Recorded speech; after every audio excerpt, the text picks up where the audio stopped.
Bonsoir à toutes et à tous. Bienvenue sur Télé Djibouti dans cette nouvelle édition de votre journal de 22h. Les titres de l'actualité de ce mardi 25 mars. Le chef de l'État Ismaël Omar Guelleh préside la 5e séance du Conseil des ministres. C'était ce matin au palais présidentiel. Également dans l'actualité de ce 22h, 9 nouveaux cas confirmés, soit un total de 11 cas sur le sol djiboutien. Et dans l'actualité internationale, le Premier ministre éthiopien Abiy Ahmed appelle le G20 à soutenir les pays africains. Voilà pour les titres, merci si vous nous rejoignez sur Télé Djibouti et nous sommes le mercredi 25 mars et nous entamons cette édition avec le Conseil des ministres où sous la présidence du chef de l'État et chef du gouvernement Ismaël Omar Guelleh s'est tenue ce matin la 5e séance du Conseil des ministres où plusieurs questions étaient à l'ordre du jour.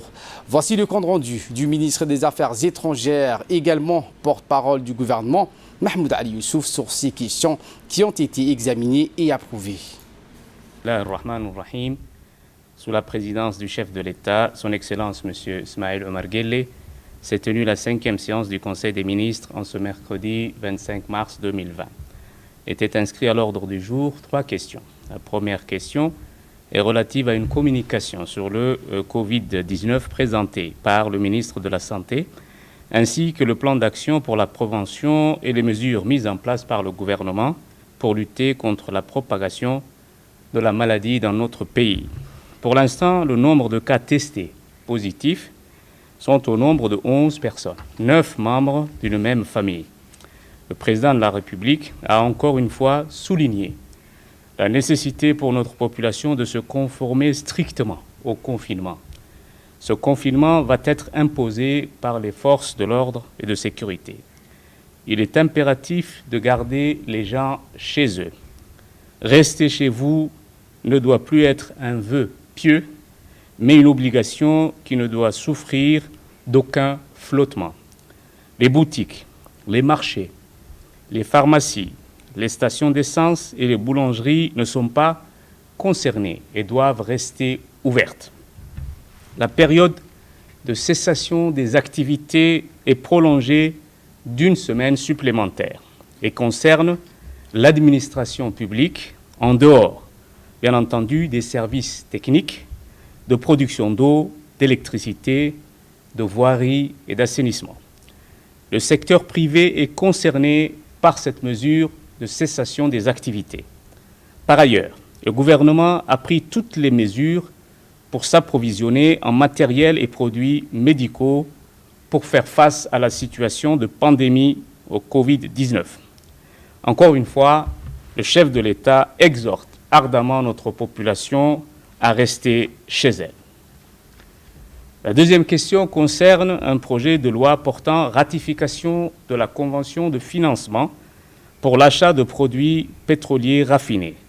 Cette convention de financement conclue le 31 octobre 2019 entre notre pays et la Société internationale islamique de financement du commerce, filiale de la Banque islamique de développement. Ce montant d'environ 12,5 milliards de francs Djibouti est destiné à l'achat de produits pétroliers raffinés. Ce financement permettra de combler les besoins en hydrocarbures de notre pays. La troisième question concerne un projet de décret portant nomination de M. Ali Sillay Abdallah, qui est nommé chef de cabinet du Premier ministre. M. Saïd Khairé Youssouf est lui nommé directeur de l'hydraulique rurale au ministère de l'Agriculture. M. Sameh Ali Ahmed est nommé directeur administratif et financier au ministère du Travail. Et peu après donc, le Conseil des ministres, le porte-parole du gouvernement, Mahmoud Ali Youssouf, est revenu sur l'évolution du Covid-19 à Djibouti suite donc, à l'annonce de 9 nouveaux cas confirmés. Écoutons. On voudrait dire quelques mots sur la propagation du Covid-19 dans notre pays. Ce Conseil des ministres a été tenu et présidé par le président de la République pour se concentrer sur cette maladie qui, il faut le dire et il faut le répéter, Et le virus est déjà venu donc dans notre pays et on a déjà 11 cas. Donc il est très important que notre population comprenne les risques et les dangers que comporte cette maladie. Et il y a des mesures qui ont été prises il y a déjà une semaine par le chef de l'État et ces mesures ont été maintenant renforcées. C'est-à-dire qu'il y avait une semaine de cessation des écoles, des activités de l'administration générale, du secteur privé. Cette semaine a été prolongée. Maintenant, ce sera 2 semaines. Deuxièmement, nous avions demandé, le chef de l'État avait demandé que la population reste confinée chez elle. Je crois que ce n'est pas respecté strictement. Les gens circulent encore. Maintenant, le chef de l'État, le gouvernement ont décidé que ce confinement serait imposé. Il sera obligatoire. Tout le monde doit rester chez soi. C'est la seule façon pour nous de maîtriser la propagation de ce virus. En plus de ces mesures, il est important de signaler que les quarantaines que nous sommes en train de mettre en place le sont très rapidement. Il y a déjà 3 sites qui sont identifiés, l'hôpital Bouffar, l'hôpital d'Arta, un autre site au PK23. Dans les régions également, à l'entrée des frontières, des sites de quarantaine seront installés. Ce que nous disons à notre population, c'est la seule façon d'arrêter cette propagation. Il faut que les gens restent à la maison. Bien entendu, les commerces resteront ouverts. Il s'agit des pharmacies, des boutiques, des boulangeries et certains services techniques de l'administration qui sont essentiels à la vie de notre population, notamment les services de l'eau, de l'électricité, de la voirie, de l'assainissement. Tous ces services vont continuer à fonctionner. Mais le mot d'ordre et l'impératif est que les gens restent chez eux. Ils ne bougent pas de chez eux. Sauf pour envoyer une personne aller chercher de la nourriture à la boutique et revenir à la maison. Il faut se confiner. C'est la seule manière d'arrêter la propagation de ce virus. Tous les pays qui ont été affectés par ce virus l'ont fait. Et il est très important que maintenant notre population comprenne le danger et les risques de ce virus et qui s'attaque non seulement aux enfants, aux personnes âgées, aux adultes. Il ne fait pas d'exception. Donc, il faut protéger vos enfants, il faut protéger vos parents, il faut vous protéger vous-même. Voilà les consignes d'aujourd'hui. Le chef de l'État a été très clair. Le confinement sera imposé. La police, les forces de sécurité et la gendarmerie seront mis à l'œuvre pour que ce confinement soit strictement respecté. Et en bref, et sans image avec ce communiqué qui nous provient de la présidence et qui indique que le chef de l'État, Ismaël Omar Guelleh, a exprimé ses condoléances les plus attristées au président du Conseil de souveraineté du Soudan, Abdel Fattah Abdelrahman Al-Burhan, suite au décès survenu aujourd'hui du ministre de la Défense de ce pays, Jamal Eddine Omar. C'est dans le froid et la consternation que j'ai appris le décès de votre compatriote et ministre de la Défense du Soudan, Jamal Eddine Omar, a indiqué le président Guelleh, qui a qualifié le défunt officiel soudanais de valeureux patriote qui a toujours dévolu son énergie et son savoir-faire à la paix, à la stabilité et à l'unité du Soudan. Le peuple et le gouvernement de Djibouti se joignent à moi pour manifester leur solidarité et amitié à la nation sœur soudanaise dans l'épreuve terrible de la disparition brutale de Jamal Eddine Omar, a écrit en substance le président de la République avant d'implorer le Tout-Puissant d'accueillir le défunt responsable soudanais dans son paradis éternel. Le ministre de la Défense du Soudan, Jamal Eddine Omar, a succombé aujourd'hui même d'une crise cardiaque alors qu'il était en déplacement de travail à Juba, au Soudan du Sud. Inna lillahi wa inna ilayhi raji'un. Et concernant sur le Covid-19, le secrétaire général du ministère de la Santé, Dr Salah Banoïta, a tenu donc un point de presse aujourd'hui. Un point de presse donc, qui se tient tous les jours et en fonction de l'évolution de la situation. Voici ses propos. La situation nationale de la pandémie du Covid-19 connaît une nouvelle évolution. Dans la journée d'hier, le 24 mars, 33 personnes ont été soumises aux tests de dépistage dans notre laboratoire. Les résultats obtenus sont les suivants. 9 personnes se sont révélées positives au test. Elles font partie des contacts rapprochés des personnes déjà testées positives. Ce qui porte le nombre total de personnes porteuses de Covid et présentes sur le territoire national à 11. Je voudrais aussi affirmer que l'état clinique des personnes positives ne présente aucun caractère inquiétant. Elle ne présente que des symptômes mineurs. Aussi, nous poursuivons les efforts de recherche et de dépistage des cas contacts. Je précise que les dépistages se font en priorité autour des cas confirmés et de leur contact le plus rapproché. Enfin, nous ne cessons de rappeler l'importance du respect des mesures barrières et de confinement imposées par le gouvernement. Restez chez vous. Le ministère de la Santé vous tiendra informé de l'évolution de la situation dans le pays. Je vous remercie. Eh bien, nous sommes au deuxième jour du confinement et notre équipe de reporters de la radio-télévision de Djibouti qui a sillonné dans les artères de la capitale. Le constat est sans équivoque.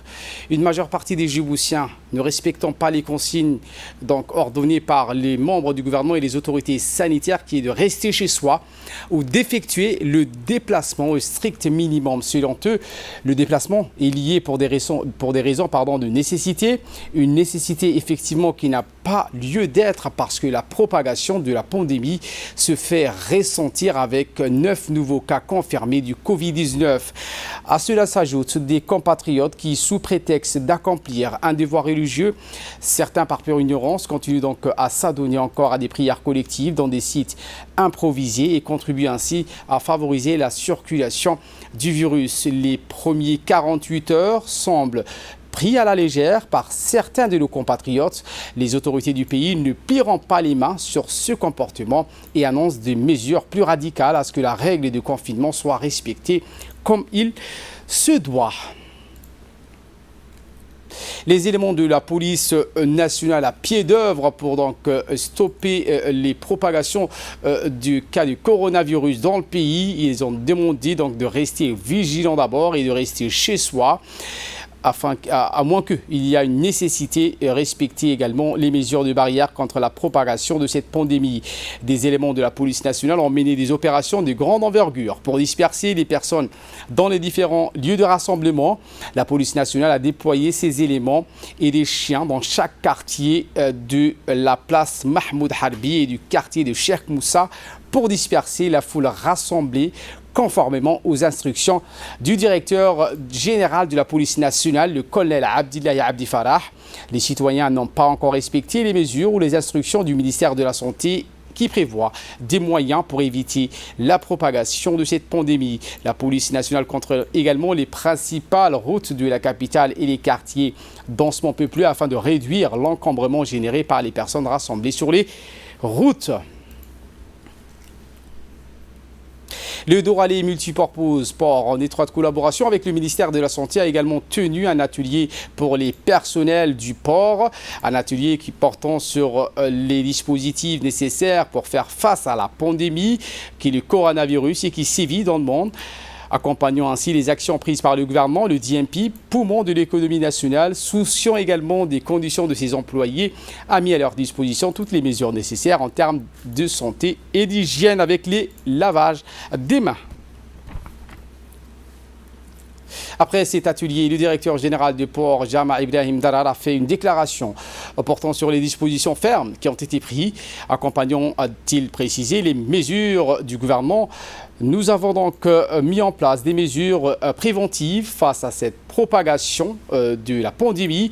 Nous avons également ordonné, a-t-il ajouté, aux stagiaires de rester chez soi, y compris les employés du bureau qui, eux, donc, souffraient d'une quelconque maladie. C'est seulement les employés dont le travail a besoin, ou ce qu'on appelle les services essentiels, de donc, faire le travail en ce sens.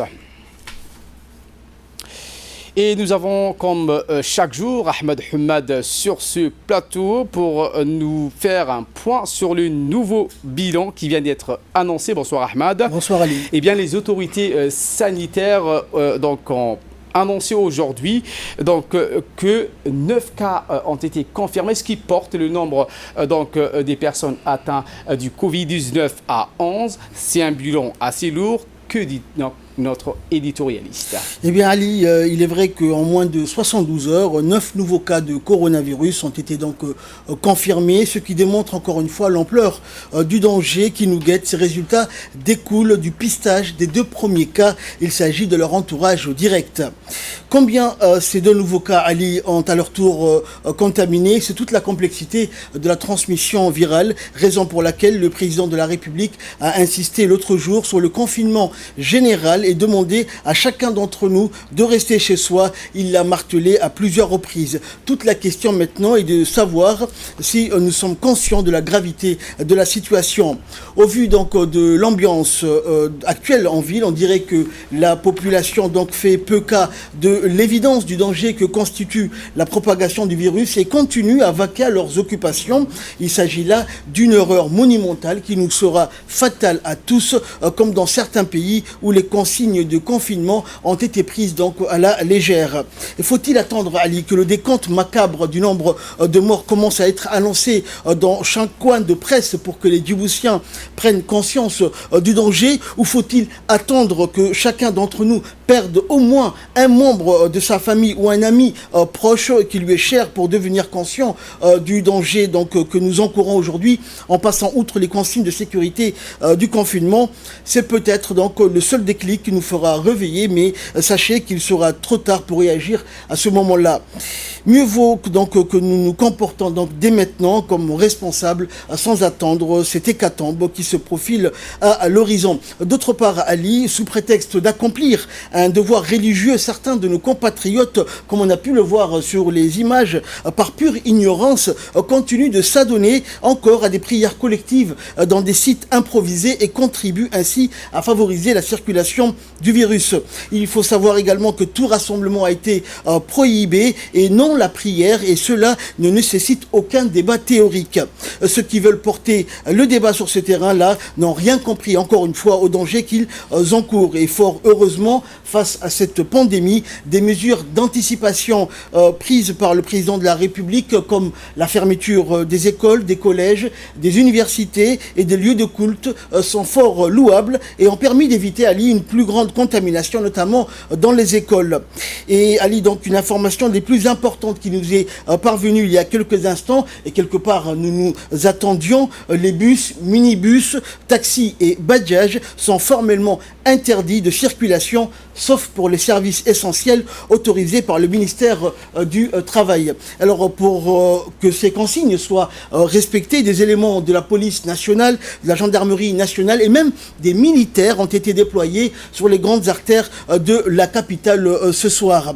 Et c'est une des mesures contraignantes auxquelles nous nous attendions, donc, vu que certains de nos compatriotes ne respectent pas pour le moment l'ordre de confinement. Aujourd'hui, donc, le chef de l'État a donné des instructions sur le respect strict de l'application du confinement aux concitoyens afin d'éviter la propagation du virus. Les forces de police, les gendarmes et les militaires vont désormais opérer sur les artères afin de contrôler et réglementer les déplacements de la population. C'est le seul moyen encore, Ali, pour éviter donc cette hécatombe qui se profile à l'horizon. Et si nous disons cela, ce n'est pas pour semer la panique, mais pour responsabiliser nos compatriotes, et la RTD est là pour vous tenir donc informés, bien sûr, de toute évolution de la situation. Merci pour cet éditorial donc fort louable. Et de là, nous passons en nouvelles du monde. Je vous le disais en titre, le Premier ministre éthiopien Abiy Ahmed appelle le G20 à soutenir les pays africains.